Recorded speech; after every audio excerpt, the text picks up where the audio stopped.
If you're new to golf or it's your first time out on a course, then you need to know what the signs mean. Maybe you've seen something like this before and you're not exactly sure what these numbers mean and how it affects you and your golf game. Well, stick around because in this video, I'm going to cover all of the golf course markers and signs that you will see during your round of golf. What's going on, everybody? This is Jake with Rough Golf. If you're new to the channel, then please consider subscribing or smacking that like button if you get value from this content. And today we're going to be talking about course markers. So we're going to start here on a tee box. This is one of the first signs that you will see on a tee or near a tee, and you will find this is the same for almost all golf courses out there. Okay, they're always going to have the number of the hole, okay, somewhere on the sign. They're going to have an image of the hole to show you exactly how the hole lays out. And of course, you've got the green, the tee boxes, and then any notable hazards or things you'll run into on the hole. This is known as a dog leg left because it's a dog leg shape and it goes left. It's the L one. This is the yardage marker, okay? The colors correspond with the tee markers on the tee box. So you know from the blue color tees, it's playing as a par 4 and it's 307 yards from those tee markers all the way to the center of the green, okay? The flag position will change. So this is always going to be a static measurement to the center of the green, all right? It's just a good thing to remember when you're out there on the golf course. Now, another common marker you'll see out on the golf course are these large metal plates or possibly concrete squares or circles out in the center of the fairway.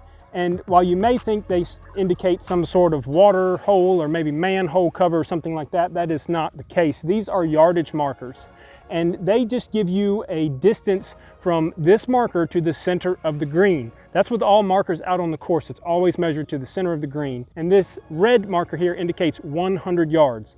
Like I covered in my last video, there's typically 3 yardage markers you're gonna see. Blue, which is 200 yards out, white, which is 150 yards out, and then red, which is 100 yards out.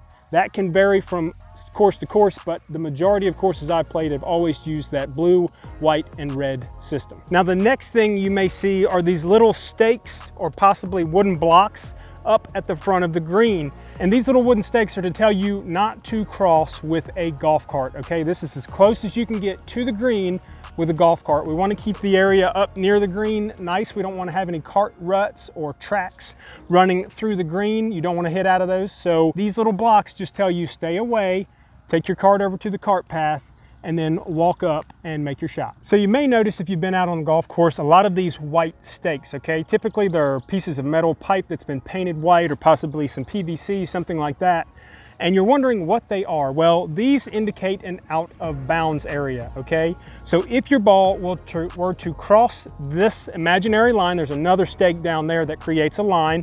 If it were to cross out past these stakes, you would be in what's considered an out of bounds area. I'm going to do another video on that explaining what happens when your ball goes out of bounds, so keep an eye out for that one. You'll also see other colored stakes like red stakes or possibly yellow stakes, and those indicate specific types of hazards. I'm going to cover that in another video as well. Now, you also may be curious as to what this thing is, and it's actually a pretty neat device.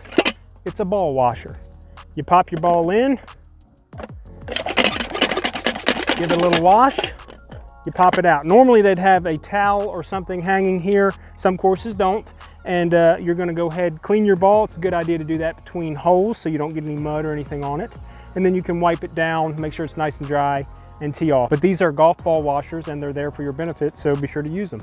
Now here's another sign you're gonna see, danger, keep out. That means that what you have behind you is a water hazard, not a therapeutic pond that you would want to be swimming in. It's full of all types of nasty creatures, probably snapping turtles and the like, and you just don't want to get involved and tangled up with those bad boys. So pay attention to those signs, don't go for a dip. But if your ball goes in here, then I'm going to cover what you need to do about that in another video when I talk about water hazards and lateral hazards. It will be helpful if you're just starting out in the game of golf. But guys, I hope you enjoyed this video. If you did, please check out this playlist right here, chock full of how to golf videos to help you get started on your golf journey. Thank you so much for watching, and as always, keep on swinging.